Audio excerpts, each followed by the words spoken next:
C'était une nuit de folie à Damas.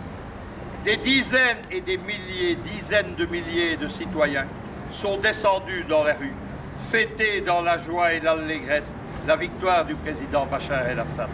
On a dansé sur de nombreuses places, notamment sur la place des Omeyyades, qui est le grand cœur historique, le cœur vibrant de Damas. Des dizaines de milliers de citoyens de tous âges et de toutes conditions, de nombreuses jeunes femmes belles comme le sont les Damascènes, et également des militaires qui sont sortis des casernes, des jeunes conscrits de 17 ou 18 ans. On a tiré en l'air malgré les consignes du président, mais la joie était tellement intense. On a tiré en l'air à la Kalachnikov pendant toute la nuit, comme le font les Arabes, pour célébrer les fêtes et les victoires. Cette ferveur, je l'ai vue il n'y a pas longtemps, il y a quelques semaines, au cœur de la Crimée, à Simferopol ou à Sébastopol, lors du référendum pour le rattachement à la Fédération russe. C'était là aussi un peuple qui vibrait pour le président Poutine, comme les habitants de Damas vibrent pour le président Bachar el-Assad. Face à eux, un autre monde se dresse. Les dirigeants du G7, qui sont les 7 pays les plus impérialistes du monde, ont condamné l'élection à Damas, comme ils ont condamné le référendum en Crimée. À côté de cela, ils ont avalisé des élections biaisées et trafiquées, les élections d'Afghanistan avec la fraude immense en faveur du candidat de l'OTAN, Abdullah Abdallah, les élections biaisées en Ukraine, où les régions de l'Est qui ne veulent plus de Kiev n'ont pas voté, où l'abstention a été énorme dans toutes les autres régions du Sud-Est. Mais on reconnaît un président mal élu dans un pays en guerre comme l'est Porochenko. La différence, c'est que Bachar el-Assad, les gens se sont massivement levés pour voter. Il n'y a pas eu, comme on l'a raconté, des fraudes ou des choses comme cela. Aujourd'hui matin, un journal libanais, il s'appelle Le Futur, s'est définitivement déconsidéré. Il évoquait le vote des Syriens, des réfugiés syriens en Liban. Celui-ci a été une gifle gigantesque pour les Occidentaux.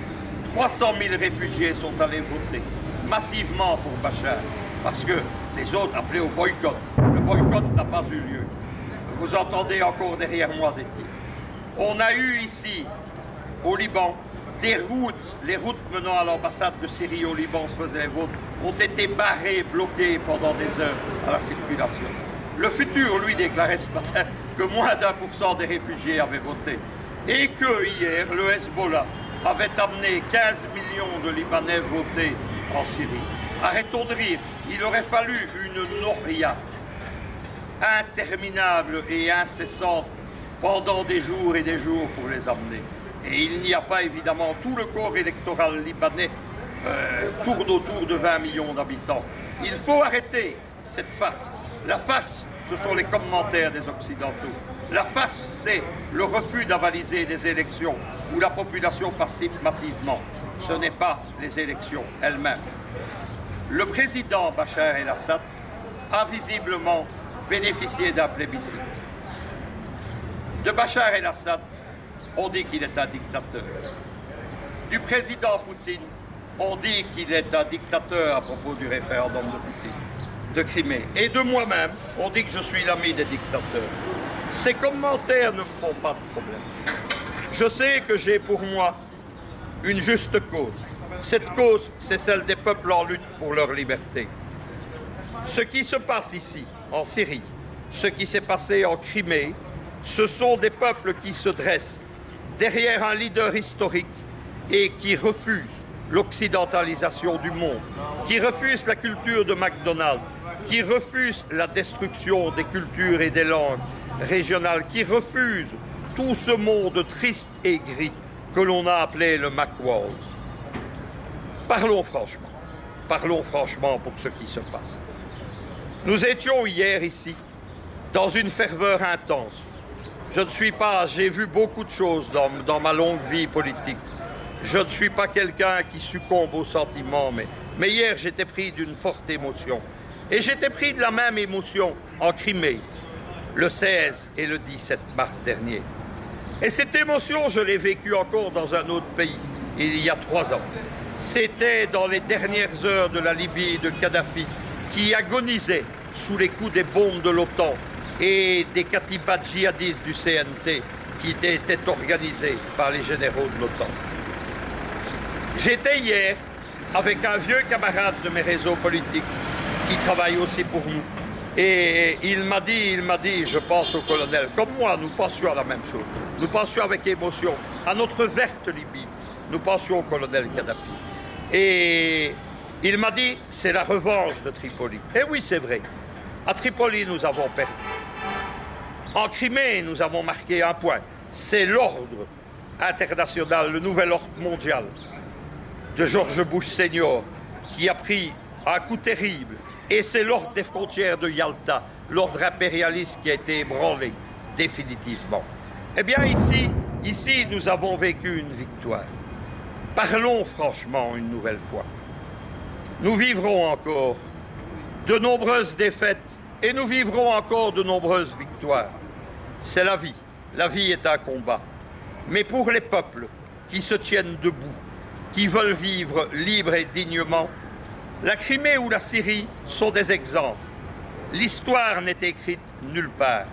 L'histoire n'est pas finie, comme l'ont prétendu les idéologues de l'impérialisme américain. L'histoire, elle se fait, et pas uniquement, comme l'ont écrit des théoriciens de la guérilla à la pointe des fusils. L'histoire se fait aussi dans les votes des plébiscites et des référendums.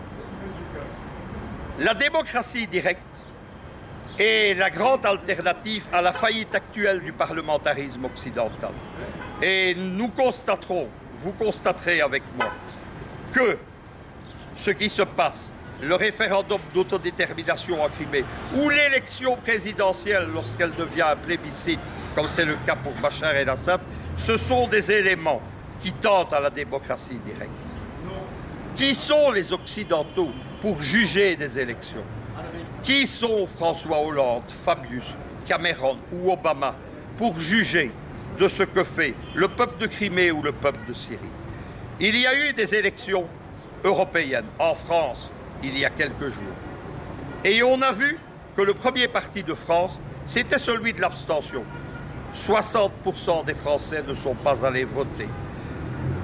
Le régime de François Hollande, qui donne tant de leçons au monde de démocratie, avec cet arrogant monsieur Fabius, qui avalise ce qui se passe en Israël, mais ne reconnaît pas la démocratie en Syrie, il représente actuellement 6% des Français. Et le parti de Marine Le Pen, le Front National, qui a la prétention d'être le premier parti de France, ce n'est pas vrai, c'est celui de l'abstention, à moins de 10% des électeurs en sa faveur. Ce sont ces gens qui entendent instaurer les régimes occidentaux en mesure de la démocratie dans le monde. Allez voir dans d'autres pays, allez voir certains pays de l'Union européenne, 70% des électeurs n'ont pas été votés. En Belgique, où le vote a été obligatoire, les votes blancs et nuls sont plus de 20%. Chers téléspectateurs, je sais que vous me suivez, vous m'écrivez beaucoup chaque semaine. Je vous adresse un message inlassablement le même.